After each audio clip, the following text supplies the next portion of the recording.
Friends जय जगन्नाथ बाबा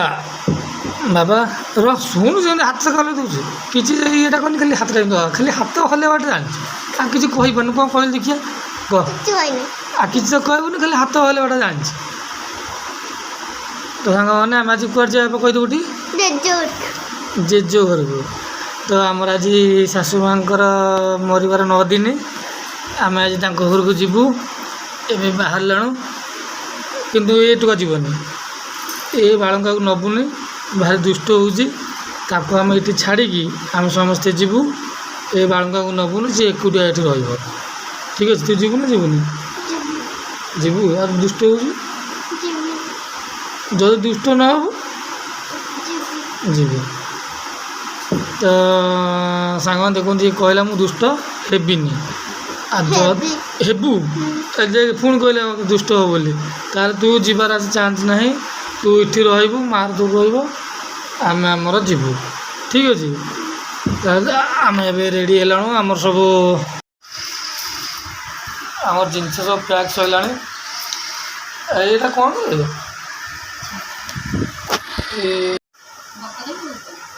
saving दाढ़ी केते गला तो आज तो 9 दिन काली सब सोई सेविंग हो पड़ो बढ़िया बहीचे ना दर्जना टे बाबा ते दर्जना नहीं खाई दीजिए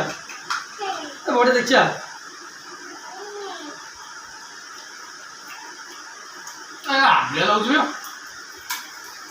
माउस माउस करता माउस माउस माउस बसी कथा हूँ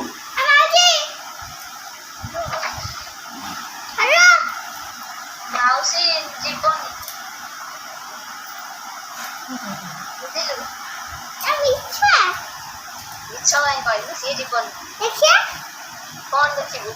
लाइन नहीं हमारा नेट नहीं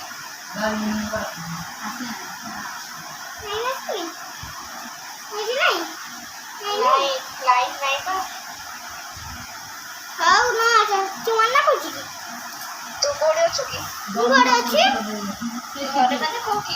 आम घरे बा आम घरे माने कोठी बागुरा को तो ना गा रे अछु बागुरा को ओहो जीवु कते बेले खीर अछि खीर खीर कौन खीर अछि खीर अछि ना असना नाखरा तो कहला असना असना नाखरा तो अरे जे कहला मा जो जा हां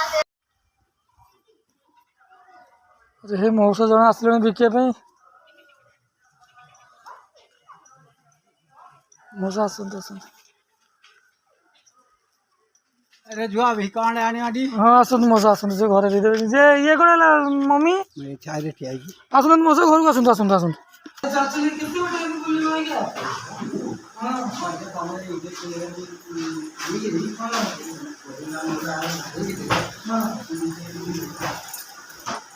हमने कोरे जान बोला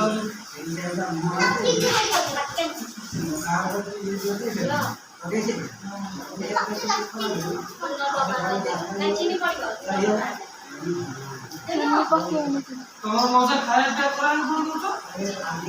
चिन्नी पक्की वाली वाला तुम जेतोला स्पीड कर दे ठीक है कि कौन चिन्नी पक्की वाली वाला हां और आउते ना ये खरा आउते तो ते लेबू पानी आने दे रे मौसा को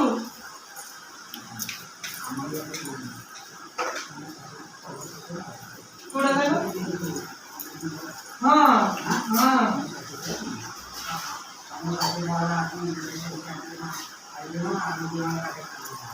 हाँ हमें लेकिन आज जीपू ही है हमें लेकिन जीपू ही है बाहर हां अरे बुढ़ी होती शुगर है हर दिन में हाँ हाँ ठीक है ना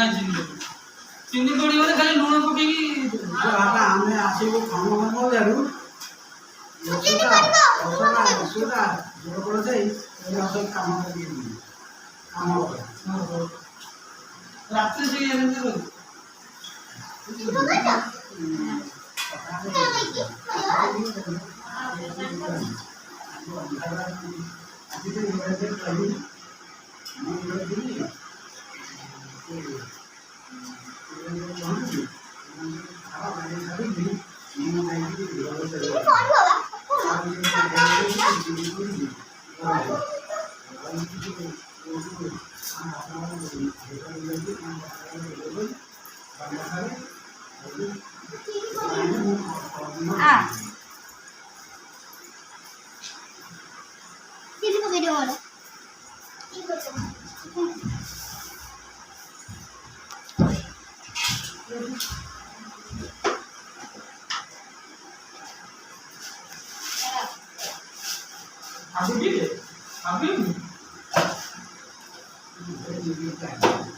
ଖରା ହଉଛି ଲେମ୍ବୁ ପାଣି କିଛି ଲେମ୍ବୁ ପାଣି ପଡ଼ିଲା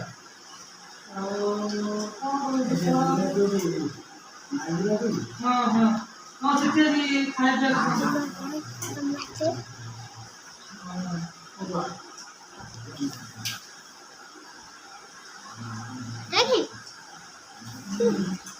अब जाए जो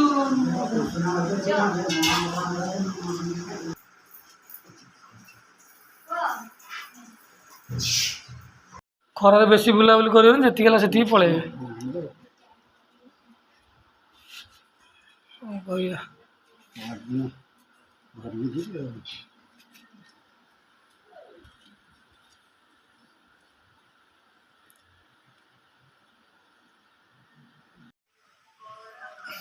ତ ଫ୍ରେଣ୍ଡସ୍ ଆମେ ଏବେ ବାହାରିଲୁ ତ ଠିକ୍ ବାହାରିଲା ବେଳକୁ ଜଣେ 70-80 ବର୍ଷ ଖଣ୍ଡ ଗୋଟେ ବୟସ୍କର ମଉସା ଜଣେ ଆସିଲେ ବିକିବା ପାଇଁ ଆମ ଘରକୁ ତେଣୁକରି ତାଙ୍କ ସାଙ୍ଗରେ କିଛି ସମୟ ଟାଇମ୍ ଦେଲି କିଛି ସମୟ କଥା ହେଲି ବହୁତ ଭଲ ଲାଗିଲା ତ ଦେଖନ୍ତୁ ଏ ଯେଉଁ ଖରା ହେଉଛି ଏ ଖରାରେ ଗୋଟେ 70-80 ବର୍ଷର ବୟସ୍କ ଲୋକ ଭିକ୍ଷା ମାଗିବା ଚାହୁଁଥିବେ କେମିତିଆ କଷ୍ଟ ତ ଭଗବାନଙ୍କର ଇଏ ଗୋଟେ ଲୀଳା ତେଣୁକରି ଯାହା ଭାଗ୍ୟରେ ଯାହା ଅଛି କ'ଣ କରିବା ଠିକ୍ ଅଛି ଯଦି ଆମର ଏ ଭିଡ଼ିଓଟି ଆପଣମାନଙ୍କୁ ଭଲ ଲାଗିଥାଏ ତାହେଲେ ଲାଇକ୍ କରିବେ ସେୟାର କରିବେ ସବସ୍କ୍ରାଇବ୍ କରିବେ ରହୁଛି ଜୟ ଜଗନ୍ନାଥ।